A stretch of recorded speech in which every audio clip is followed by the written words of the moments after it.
एक छोटे से गांव में जहां मिट्टी की खुशबू सुबह की हवा में घुल जाती थी और चारों ओर सरसों के खेत लहराते थे, वहां एक औरत रहती थी। उसका नाम था शीला। शीला के दो बेटे थे। बड़े बेटे का नाम था अर्जुन और छोटे का नाम था रोहन। अर्जुन उसका सौतेला बेटा था, जबकि रोहन उसका सगा बेटा। लेकिन शीला का दिल बराबर नहीं था। वो रोहन से बेहद प्यार करती थी। उसे अच्छे कपड़े पहनाती, गरम गरम रोटियां खिलाती और रात को लोरी सुनाकर सुलाती। पर अर्जुन के हिस्से में आते थे फटे कपड़े, डांट और भूख। शीला रोहन से बहुत प्यार करती थी, लेकिन अर्जुन से कठोर व्यवहार करती थी। जल्दी उठ, पहले आंगन साफ कर, फिर गाय को जंगल ले जा, शीला रोज चिल्लाती। रोहन आराम से बैठकर दूध पीता और कहता, माँ, इसे ज्यादा मत खिलाना, ये तो वैसे ही बहुत खाता है। अर्जुन चुपचाप सब सुन लेता। घर में एक सफेद गाय थी, गौरी। अर्जुन उसे हर रोज जंगल ले जाता। खुद भूखा रहता, लेकिन गाय को हरी घास खिलाता। एक दिन वो बहुत कमजोर हो गया। पेड़ के नीचे बैठकर उसने आसमान की ओर देखा। हे भगवान, क्या मेरी किस्मत कभी बदलेगी? तभी उसे घोड़े की टापों की आवाज सुनाई दी। उसने मुड़कर देखा। उसके सामने एक सफेद चमकदार घोड़ा खड़ा था। उसका शरीर चांदनी जैसा उजला था और उसकी अयाल हवा में चमक रही थी। घोड़े की आंखें हल्की नीली थीं। घोड़ा बोला, अर्जुन, क्या तू सच में दुखी है? अर्जुन चौंक गया। तुम बोल कैसे रहे हो? घोड़ा मुस्कुराया, मैं साधारण घोड़ा नहीं हूँ। मैं तेरे दिल की सच्चाई देखने आया हूँ। घोड़े ने पूछा, अगर मैं तुझे ताकत और धन दूं, तो क्या तू अपनी सौतेली माँ से बदला लेगा? अर्जुन ने सिर झुका लिया। नहीं, मैं बस चाहता हूँ कि वो मुझे भी अपना समझें। सफेद घोड़ा प्रसन्न हो गया। उसने अपने खुर से जमीन पर हल्का वार किया। अचानक अर्जुन के सामने गरम रोटियां, गुड़ और दूध आ गया। अर्जुन की आंखों में आंसू आ गए। इतने दिनों बाद पेट भर खाना। घोड़ा बोला, जब तक तेरे मन में दया है, मैं तेरे साथ रहूंगा। उस दिन से अर्जुन रोज जंगल आता। सफेद घोड़ा उसे सिखाता धैर्य, मेहनत और क्षमा। धीरे धीरे अर्जुन मजबूत और आत्मविश्वासी हो गया। घर में शीला ने देखा कि अर्जुन अब कमजोर नहीं दिखता। उसने रोहन से कहा, जाकर देख, जंगल में क्या राज है। रोहन चुपके से पीछे गया। उसने सफेद चमकते घोड़े को देखा। घर आकर बोला, माँ, वो जादुई सफेद घोड़ा है। शीला के मन में लालच आ गया। अगले दिन रोहन खुद जंगल गया। उसने घोड़े से कहा, मुझे सोना चाहिए, बहुत सारा सोना। घोड़ा शांत स्वर में बोला, पहले बता, क्या तू अपने भाई से प्यार करता है? रोहन ने तिरस्कार से कहा, वो तो नौकर जैसा है। तभी आसमान में बादल गरजने लगे। सफेद घोड़े की आंखें तेज चमकने लगी। जिसके मन में घमंड और लालच है, उसे कुछ नहीं मिलता।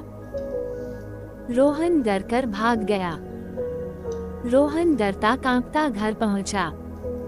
शीला ने बेचैनी से पूछा, क्या हुआ?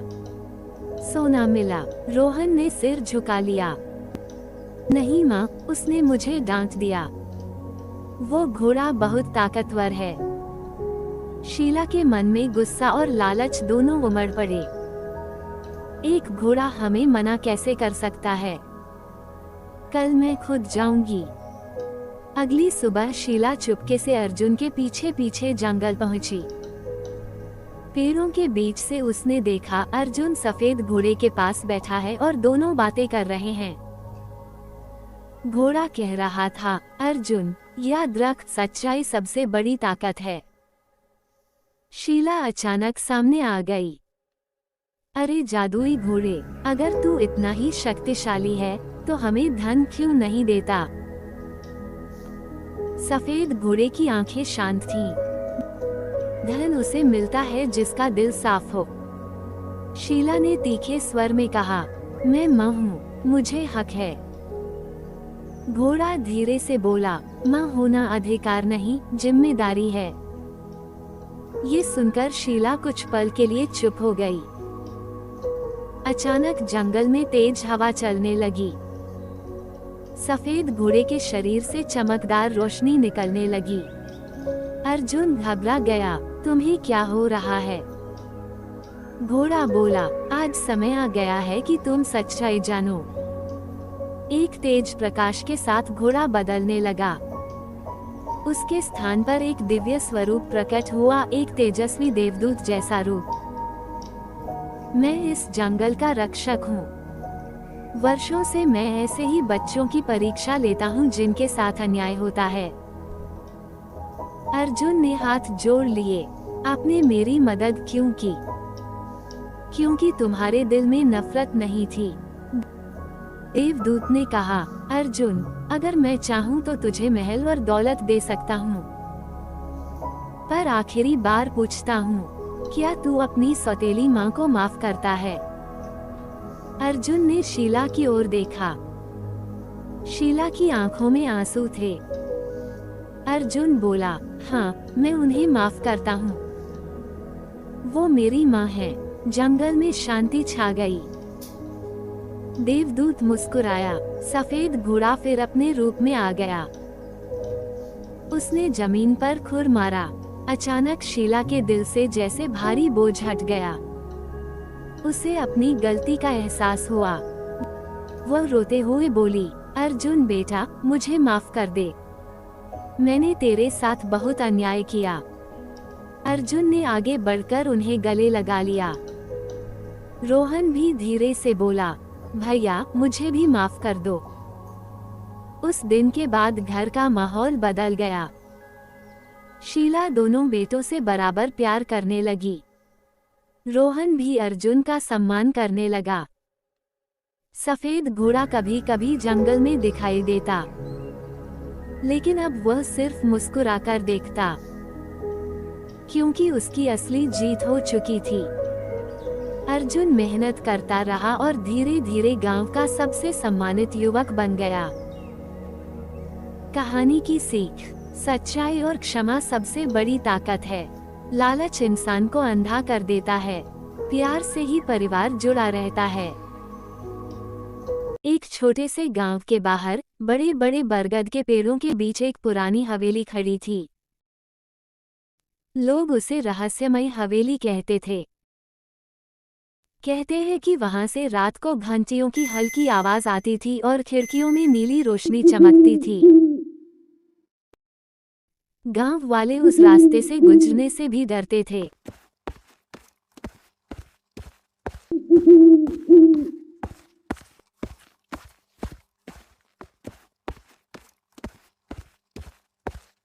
लेकिन दो दोस्त सोनू और मोनू बहुत जिज्ञासु और बहादुर थे। एक दिन सोनू बोला, मोनू, क्या सच में हवेली में भूत है? मोनू ने थोड़ा डरते हुए कहा, सब तो यही कहते हैं, पर मैंने खुद कभी नहीं देखा। दोनों ने तय किया कि वे सच पता लगाएंगे। रात को दोनों टॉर्च लेकर धीरे धीरे हवेली के दरवाजे तक पहुंचे। दरवाजा थोड़ा खुला हुआ था। जैसे ही उन्होंने उसे धक्का दिया, ई की आवाज के साथ दरवाजा खुल गया। अंदर हर तरफ धूल, पुराने चित्र और जाले थे। अचानक हवा का झोंका आया और एक तस्वीर दीवार से गिर गई। मोनू डर गया। चलो वापस चलते हैं। लेकिन सोनू बोला, नहीं, अब तो राज जानकर ही जाएंगे। उसी समय ऊपर से टन टन घंटी की आवाज आई। दोनों धीरे धीरे सीढ़ियां चढ़ने लगे। ऊपर एक बड़ा कमरा था। बीच में एक चमकता हुआ आईना रखा था। अचानक आईने में से आवाज आई, जो बहादुर होगा वही सच देख पाएगा। पहेली सुलझाओ, तभी आगे बढ़ पाओगे। पहेली थी, मैं बिना पंख के उड़ती हूँ, बिना मुंह के बोलती हूँ, बताओ मैं क्या हूँ? सोनू ने सोचा और बोला, हवा। जैसे ही उसने जवाब दिया, आईना और तेज चमकने लगा। आईने के पीछे एक गुप्त दरवाजा खुल गया। अंदर एक पुरानी लाइब्रेरी थी। वहाँ एक बूढ़े दादाजी बैठे थे। दादाजी मुस्कुराकर बोले, डरने की जरूरत नहीं, मैं इस हवेली का रखवाला हूँ। लोगों को डर इसलिए लगता है क्योंकि वे सच्चाई जानने की कोशिश नहीं करते। उन्होंने बताया कि नीली रोशनी दरअसल पुराने जादुई पत्थरों से आती है जो हवेली को सुरक्षित रखते हैं। अगले दिन सोनू और मोनू ने गांव वालों को सब सच बता दिया। धीरे धीरे लोग हवेली में आने लगे। बच्चों ने वहां पढ़ाई शुरू की, खेलना शुरू किया और हवेली खुशियों से भर गई। अब वह रहस्यमय हवेली नहीं बल्कि खुशियों की हवेली बन गई थी। सीख, डर अक्सर हमारी सोच में होता है। हिम्मत और समझदारी से हर रहस्य का हल निकल सकता है। रायगढ़ गांव में हरिराम नाम का एक आदमी रहता था। लोग कहते थे उसकी मुस्कान पर कभी भरोसा मत करना। हरिराम बहुत मीठा बोलता था। वह लोगों के कंधे पर हाथ रखकर कहता, भाई बस 6 महीने में पैसा दोगुना। गांव के सीधे साधे किसान उसके जाल में फंस जाते। एक बूढ़ा किसान रामलाल एक दिन रोते हुए बोला, हरिराम बेटा, वो मेरी बेटी की शादी का पैसा था। हरिराम ने आंखें फेर ली। बिजनेस में रिस्क होता है। उस रात सावित्री ने कहा, आपको डर नहीं लगता? हरिराम हंसा, डर गरीबों को लगता है, अमीर सिर्फ कमाते हैं। उसके बच्चे रोहन और गुड़िया को अपने पिता पर गर्व नहीं, शर्म आने लगी थी। एक दिन गांव में गुस्सा फूट पड़ा। लोग उसके घर आ गए, पैसा लौटाओ। हरिराम डर गया। वो पीछे के रास्ते से भागा और सीधे जंगल में घुस गया। सूरज डूब रहा था, आसमान लाल था, हवा अजीब सी आवाज कर रही थी। अचानक उसके पैर किसी कठोर चीज से टकराए। नीचे देखा, मिट्टी में आधा दबा लकड़ी का संदूक। दिल जोर से धड़कने लगा। उसने मिट्टी हटाई। संदूक भारी था। ताला तोड़ा और उसकी आंखों में चमक दौड़ गई। सोना, हीरे, जवाहरात। उसके दिमाग में सिर्फ एक आवाज गूंजी, अब मुझे किसी की जरूरत नहीं। उसने आसमान की ओर देखा और बोला, भगवान ने मुझे चुना है। लेकिन सच में भगवान ने नहीं, उसके लालच ने उसे चुना था। घर लौटकर उसने कुछ नहीं बताया। सावित्री ने पूछा, आप इतने खुश क्यों हैं? वह बोला, अब हमारी जिंदगी बदलने वाली है। रात के अंधेरे में उसने खजाना बांधा। बच्चों के कमरे में गया। एक पल को रुका। गुड़िया सोते में मुस्कुरा रही थी। रोहन किताब पकड़े सो गया था। हरिराम के अंदर एक हल्की सी आवाज आई, रुक जाओ। लेकिन लालच ने कहा, चलो। सुबह जब सावित्री उठी, घर खाली था।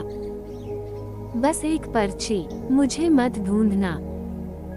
शहर में उसने नया नाम रखा, हरि मल्होत्रा। कुछ महीनों में काली चमचमाती का बड़ा बंगला, महंगे कपड़े, पार्टियां। लोग उसे सफल व्यापारी कहते। वह मुस्कुराता, अंदर से खाली।